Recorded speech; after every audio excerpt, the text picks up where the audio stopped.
හරි අද කතා කරන්න හදන්නේ වාෂ්පීකරණයේ විශිෂ්ට ගුප්තතාවය නැත්නම් ජලයේ වාෂ්පීකරණයේ විශිෂ්ට ගුප්තතාවය කියන එක හොයන ප්‍රැක්ටිකල් එක ගැන තමයි කතා කරන්න හදන්නේ. ඒකට මේක එකපාරක් ඔයාලට විභාගයේදී ස්ට්‍රක්චර් එකට තාපය පාඩමේ විඳලා තියෙනවා. එතකොට මේ ප්‍රැක්ටිකල් එක ගැන තමයි කතා කරන්න හදන්නේ. එතකොට මේ ප්‍රැක්ටිකල් එක කතා කරන්න කලින් වාෂ්පීකරණයේ ගුප්තතාවය කියලා කියන්නේ මොකක්ද කියන එක ඔයාලගේ වල අයිඩියා එකක් තියෙන්න ඕනේ. හරි. එතකොට වාෂ්පීකරණය වෙනවා කියන එකේ අදහස මොකක්ද? වාෂ්පීකරණය කියන එකේ අදහස තමයි ද්‍රවයක් තියෙනවා. මෙයා ද්‍රව අවස්ථාවේ ඉඳලා වායු අවස්ථාවට පත් වෙනවා නම් අපි ඒකට කියනවා වාෂ්පීකරණය කියලා. හරි. එතකොට යම් කිසි ද්‍රවයක් එහි ද්‍රවාංකයේදී තාපාංකයේදී උෂ්ණත්ව වෙනසකින් තොරව අපි උදාහරණයක් විදිහට මේ තියෙන ජලය. මේ තියෙන ජලය. එතකොට මෙතන තියෙන්නේ ජල වාෂ්ප ටික තියෙනවා. එතකොට ජලයේ තාපාංකය සෙල්සියස් අංශක 100යි. ඔයා දන්නවා ජලය ගත්තොත් එම අපි හිතමු සෙල්සියස් අංශක 30 තියෙනවා කියලා. සෙල්සියස් අංශක 30 ඉඳලා 100 දක්වා රත් වෙනවා. 100 දක්වා රත් වෙනකොට මොකද වෙන්නේ? තාපාංකයට ළඟා වුණාට පස්සේ යම් කිසි කාලයක් යනවා මෙයාගේ උෂ්ණත්වය වෙනස් වෙන්නේ නැහැ. සෙල්සියස් අංශක 100ම තමයි. හැබැයි මෙයා මොකද වෙන්නේ? අපි තාපය ලබා දුන්නත් තාපයක් ගන්නවා. මෙන්න මේ තාපය උෂ්ණත්ව වෙනසක් නැහැනේ. එතකොට අපිට mc ඩෙල්ටා ටීට දැම්මොත් මෙතනට ස්කන්ධය අපි m කියලා දැම්මොත් c කියන්නේ විශිෂ්ටතා පදාර්ථය 4200ක් දැම්මොත් උෂ්ණත්ව වෙනස බිඳුවක් වෙච්ච ගමන් මේ තාප ප්‍රමාණය මොකක් වෙනවද? බිඳුවක් වෙනවා. හැබැයි ඇත්තටම මේකේදී තාප ප්‍රමාණයක් දීලා තියෙනවානේ. මේ තාපය හැංගිලා තියෙන හින්දා අපි ඒකට කියනවා මොන තාපයද? গুপ্ত තාපය කියලා කියනවා. එතකොට මේ গুপ্ত තාපය ගත්තොත් එහෙම තාපාංකය එහෙම නැත්නම් ද්‍රවයක් වායු බවට පත් වෙන එකට අපි වාෂ්පීකරණය කියන හින්දා මේකට කියනවා වාෂ්පීකරණයේ গুপ্ত තාපය කියලා කියනවා. එතකොට මේක වාෂ්පීකරණයේ গুপ্ত තාපය හොයනකොට සමීකරණය තමයි Q සමානයි ml කියන එක. නැත්නම් ml v කියන එක. එතකොට මේකෙදි m කියන්නේ ස්කන්ධය. ඊළඟට lv කියන්නේ වාෂ්පීකරණයේ විශිෂ්ට ගුප්තතාවය. මේ වාෂ්පීකරණයේ විශිෂ්ට ගුප්තතාවය කියන එක ගණනය කිරීමක් කරලා හොයාගන්න. දැන් අපි ගත්තොත් එහෙම උදාහරණයක් විදියට ජලයේ වාෂ්පීකරණයේ විශිෂ්ට ගුප්තතාවය සමාන වෙනවා 3.36 ගුණ කිරීම 10.5යි කිලෝග්‍රෑමයට ජූල් වලින් එනවා. එතකොට මේ වාෂ්පීකරණයේ විශිෂ්ට ගුප්තතාවය කියලා කියන්නේ යම් කිසි පදාර්ථයක එහි තාපාංකයේ ඇති යම් කිසි පදාර්ථයක තාපාංකයේ තියෙන ද්‍රවයක් සම්පූර්ණයෙන්ම වාෂ්ප බවට පත් කරන්න. එහෙම නැත්නම් ඒකක ස්කන්ධය. යම් කිසි පදාර්ථයක ඒකක ස්කන්ධයක් එහි තාපාංකයේදී උෂ්ණත්ව වෙනසකින් තොරව සම්පූර්ණයෙන්ම වාෂ්ප බවට පත් කරන්න අවශ්‍ය තාප ප්‍රමාණයට අපි කියනවා මොකක් කියලාද? වාෂ්පීකරණයේ විශිෂ්ට ගුප්තතාවය කියලා. ඒ කියන්නේ අපි ගත්තොත් එහෙම මේකෙදී ජලය කියලා ගන්නකොට ජලය ද්‍රව ජලයේ තියෙන ද්‍රව ජලයේ කිලෝග්‍රෑම් එකක් සම්පූර්ණයෙන්ම ජල වාෂ්ප බවට පත් කරන්න අවශ්‍ය තාප ප්‍රමාණය ජලයේ වාෂ්පීකරණයේ විශිෂ්ට ගුප්තතාවය කියලා කියනවා. එතකොට මේක ගණනය කිරීමක් කරලා ප්‍රැක්ටිකල් හොයාගන්න තමා මෙන්න මේ ඇට ඔබ භාවිතා කරන්නේ. එතකොට මේකේ තියෙන මොනවද ඕනේ? ජල වාෂ්ප ටික ඕන වෙනවා. මම හිතනවා මේ වාෂ්පීකරණයේ ගුප්තතාවය කියන්නේ මොකක්ද කියන එක ගැන ඔයාලට පොඩි අදහසක් ඇති කියලා. හරි.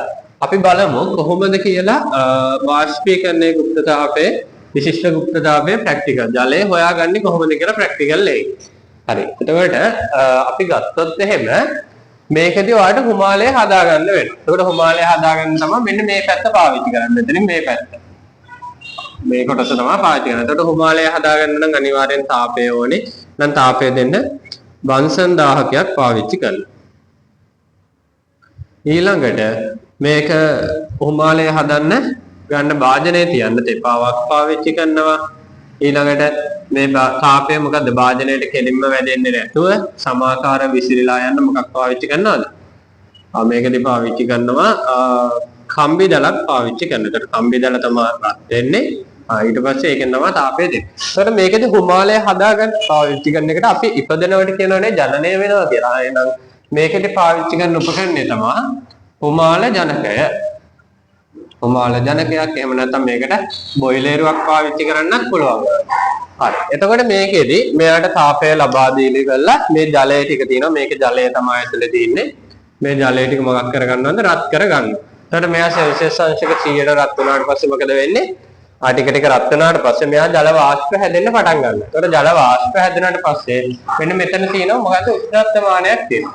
මේ උෂ්ණත්වමානයෙන් කරන්නේ මේ ජලය ඇත්තටම වාෂ්ප බවට පත් වෙන්නේ සෙල්සියස් අංශක කීයදද කියලා හොයාගන්න. ඊළඟට මෙන්න මේ බටයක් වගේ වීදුරු කෝරක් දාලා දෙනවා. මම ඒකට කියනවා පීඩන පාලකය කියලා. මේ පීඩන පාලකයෙන් කරන්නේ මොකක්ද? මේ පීඩන පාලකයෙන් කරන්නේ මේකේ ඇතුලේ පීඩනය වැඩි වෙලා කුකුල්ල යන්න පුළුවන්. දැන් අපි රයිස් කුකර් එකක් එහෙම වල දැකලා තියෙනවනේ බත්යක් එහෙම ඉදනකට මොකද වෙන්නේ? ඕනවට ඒක ඇතුලේ හිමාලය වැඩි වෙනොත් පියන උඩට පොඩ්ඩක් ඉස්සෙනවා. එහෙම නැත්නම් ප්‍රෙෂර් කුකර් එකක නම් පොඩි සිදුරක් තියෙනවා පීඩනය පාලනය කරන්න. ඒකට පීඩනය නිසා වෙන හානි වලක් ගන්න පීඩන පාලකයක් තියෙනවා. හරි. දැන් මොකද කරගත්තේ? හිමාල ජනකය ඇතුලේ හිමාලය නිර්මාණය කරගන්නවා. මේ නිර්මාණය කරගත්ත හිමාලය මෙන්න මේ යූනලයක් භාවිතා කළා. යූනලයක් පාවිච්චි කරලා ඉවරලා මෙන්න මේ පැත්තේ තියෙන කැලරි මීටර එක තියෙන ජලයේ වැඩිවීමන සලස්සන. ඒතර මේ හිමාලයට කියනවා එයා මේ කැලරි මීටරේ වැඩෙන්න සලස්සනවා. ඒතකොට මේ තියෙන්නේ පරිවර්ණය කරන ලද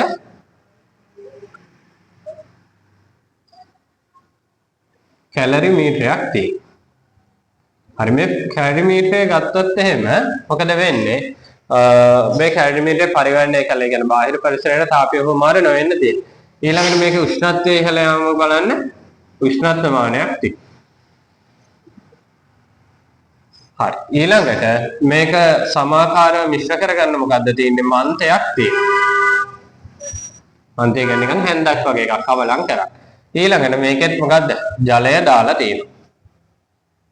හරි. ඊළඟට මේකට ඔයාලා දන්නව නේද? හිමාලය ටික වෙලාවක් ගියාට පස්සේ තාපය වරාගෙන ආයි ජලය බවටපත් වෙනවනේ. අපිට මේ ප්‍රැක්ටිකල් එකේදී හිමාලය විතරක් මේ පරීක්ෂණ ඇටෝම ඇතුළට ගෙන්න ගන්න ඕනේ. හින්දා මේකෙදි පාවිච්චි කරනවා හිමාල හබකය කියලා එකක්. හබකය කියන්නේ ෆිල්ටරය කියන එකට.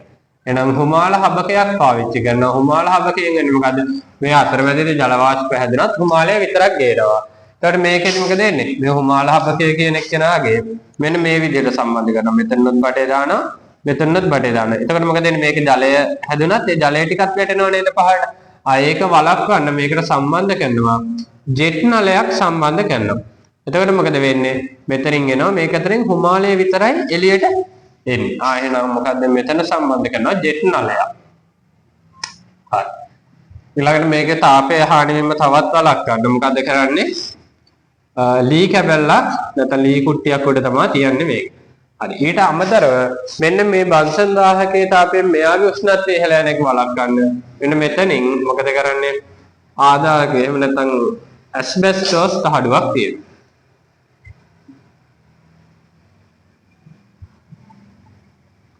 හරි.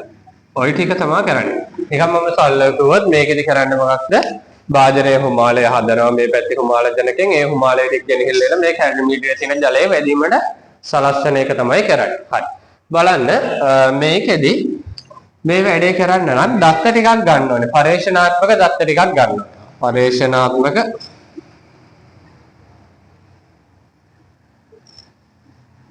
දත්ත ටිකක් ගන්න ඕනේ. මේ පරීක්ෂණාත්මක දත්ත ගත්තොත් එහෙම පළවෙනි එක තමයි මේ ප්‍රැක්ටිකල් එක කරන්න කලින් හිමාලය එවන්නත් කලින් මුලින්ම මෙන්න මේ කැලරි මීටරේ ස්කන්ධය කිරා ගන්න. මොකද කැලරි මීටරේ ස්කන්ධය කිරා ගන්න.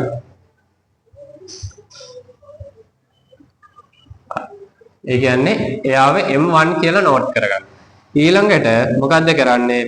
කැලරි මීටරේට මොකද්ද කරන්නේ? ජලය දානවා. කැලරි මීටරයයි ඒකට ජලය දැම්මට පස්සේ එයාගේ ස්කන්ධය කිරා ගන්න. එතකොට M2 කැලරි මීටරයයි ජලය. ඊළඟට පද්ධතියේ ආරම්භක උෂ්ණත්වය වෙනගන්න. පද්ධතියේ ආරම්භක උෂ්ණත්වය වෙනගන්න. එයාට අපි θ 1 කියලා කියනවා. ඊළඟට මොකද කරන්නේ? දැන් මේ ටික මැනගිලි වෙලා මේ ඇටව සම්බන්ධ කරලා යුනලය හරහා හුමාලයේ ඉන්න යම් කිසි වේලාවක් දෙනවා. අපි විනාඩි 10ක් 15ක් ගියාට පස්සේ මොකද කරන්නේ? මේ ගන්නේ පළවෙනි එක. මේ ෆස්ට් ඩේටා. එහෙම නැත්නම් පළවෙනි දත්ත ටික. ඊළඟට ගන්නවා ටික වෙලාවක් ගියාට පස්සේ මේකේ හුමාලය වැදුනාට පස්සේ ස්කන්ධය තවත් ඉහළ යනවා නේද? ආයෙ නම් දැන් මේකේ කැලරිමීටරය තියෙනවා, ජලය තියෙනවා, ඊළඟට අලුතෙන් එකතු වෙච්ච හුමාලයක් තියෙනවා. මේ තුන් දෙනාගේම ස්කන්ධය මැනගන්නවා. හරි. ඒකට අපි කියනවා M3 කියලා කියනවා. ඊළඟට මේ වැඩේ නවත්තලා ඉවරලා මොකද කරන්නේ? පද්ධතියේ අවසාන උෂ්ණත්වය මැනගන්නවා. ආයෙ අපි θ 2 කියලා නම් කරගන්නවා. එතකොට මේකද ගන්න පරීක්ෂණාත්මක දත්ත ටික ওই ටික. පරීක්ෂණාත්මක දත්ත ටික ඉවරනාට පස්සේ මේ වැඩේ කරන්න අමතර දත්ත ටිකක් ඕන. එකක් තමයි ජලයේ විශිෂ්ට තාපධාරිතාව ඕන. ජලයේ විශිෂ්ට තාපධාරිතාවයට මම කියනවා CWK. ඊළඟට අපිට ඕනේ කැලරිමීටරයේ තාපධාරිතාවය ඕනේ. කැලරිමීටරයේ තාපධාරිතාව. එතන මෙතනදී අපි සිම්පල් C තමයි ලියන්නේ තාපධාරිතාව. එතකොට ඒකට මම CCU කියලා ලියනවා. කොපර් වල හින්දා. හරි. ඔය දත්ත දෙකත් ඕනේ. හරි. දැන් මොකද වෙන්නේ? මේ අපි මේකෙදි පාවිච්චි කරන්නේ මොකද්ද? පිටකල තාපය සමානයි ලබාගත් තාපය කියන කොටස. මොකද කරන්නේ? මේ පද්ධතියේ උෂ්ණත්වය තියෙනවා. හුමාලය ඇවිල්ලා මේක වැදුනට පස්සේ මේ පද්ධතියේ උෂ්ණත්වය ඉහළ යනවා. ඊළඟට තාපය වැඩි කෙනා උෂ්ණත්වය මොකද කරන්නේ? පිට කරනවා. තාපය පිට කරනවා. අඩු කෙනා ලබා ගන්නවා. ජලය තමයි තාපය අඩු කෙනා. එහෙනම් පාඩ ලියන්න පුළුවන් හුමාලයේ තාපය හුමාලයේ පිටකල තාපය සමානයි. හුමාලයේ පිටකල තාපය සමානයි ජලය හා ජලය ලබාගත් තාපය ධන කැලරිමීටරය ලබාගත් තාපය. කැලරිමීටරේ ජලයේ තාපය අඩුයිනේ. එතකොට වැඩි තාපය තියෙන හුමාලය.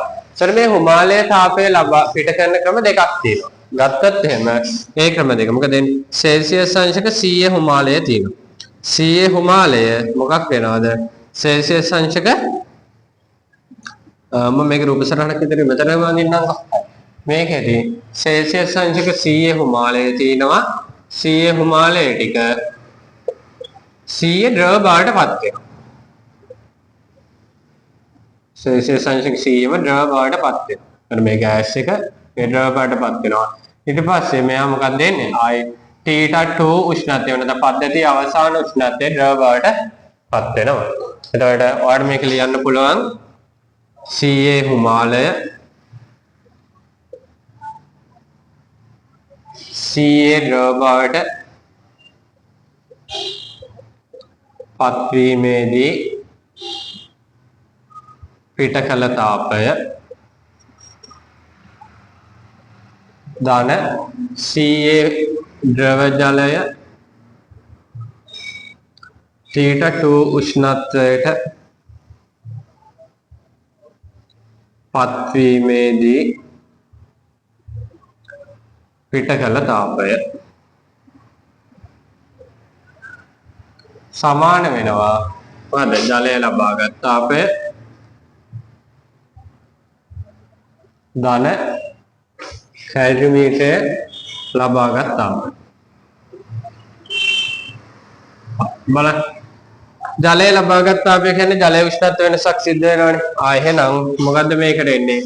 MC ඩෙල්ටා θ උෂ්ණත්ව වෙනසක් තියෙනවා. කැලරිමීටරයේ තාපධාරිතාවය තියෙන හින්දා C ඩෙල්ටා θ කියන සමීකරණයෙන් හොයන්න පුළුවන්. ඊළඟට C θ 2 උෂ්ණත්වයට පත් වෙනවා කියන උෂ්ණත්ව වෙනසක් තියෙනවා. එහෙනම් MC ඩෙල්ටා θ. C හුමාලය C වාෂ්ප බවට පත් වෙනවා කියන්නේ ගුප්ත තාපයක්. එහෙනම් ML V කියලා ගන්න පුළුවන්. හරි. මේක ගත්තොත් එහෙම මොකද වෙන්නේ?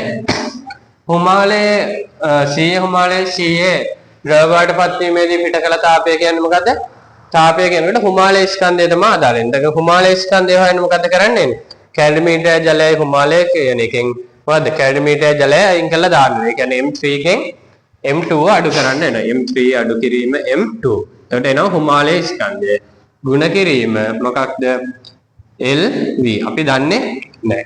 ඊළඟට ලියන්න පුළුවන් එකතු කිරීම හිමාලය ස්කන්ධය නම් ඔයා දන්නවා M3 අඩු කිරීම M2 ගුණ කිරීම ජලයේ තාපධාරිතාවය CW ගුණ කිරීම උෂ්ණත්ව වෙනස කියන්නේ C යේ හිමාලය T2 දක්වාපත් වෙන. එහෙනම් C යෙන් අඩු කරන්න වෙනවා T2.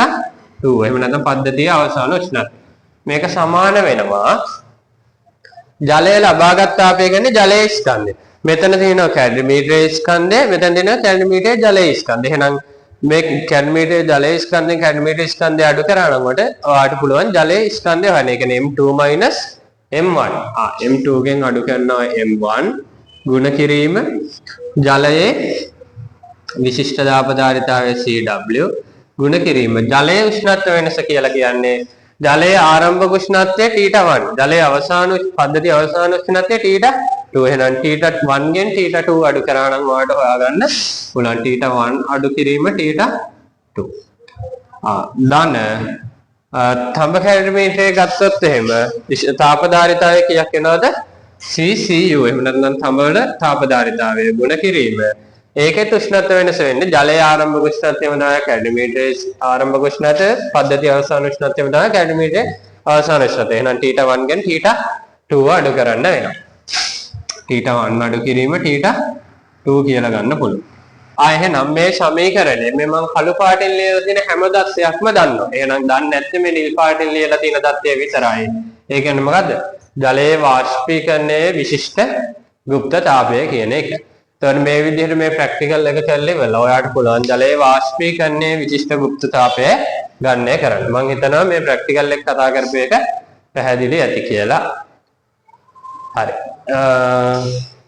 එතකොට මේකට අදාළව පාස් පේපර් පොතේ අහලා තිනවා 2017 වගේ මම මතක විදිහට ප්‍රශ්නයක් අහලා තිනවා. එතකොට මේ ප්‍රශ්නේ ලිව්වා නම් ඔයාලට ව්‍යුහගත එකේ තමයි තාපේ පොතට අදාළව ප්‍රශ්න අහලා දෙන්නේ.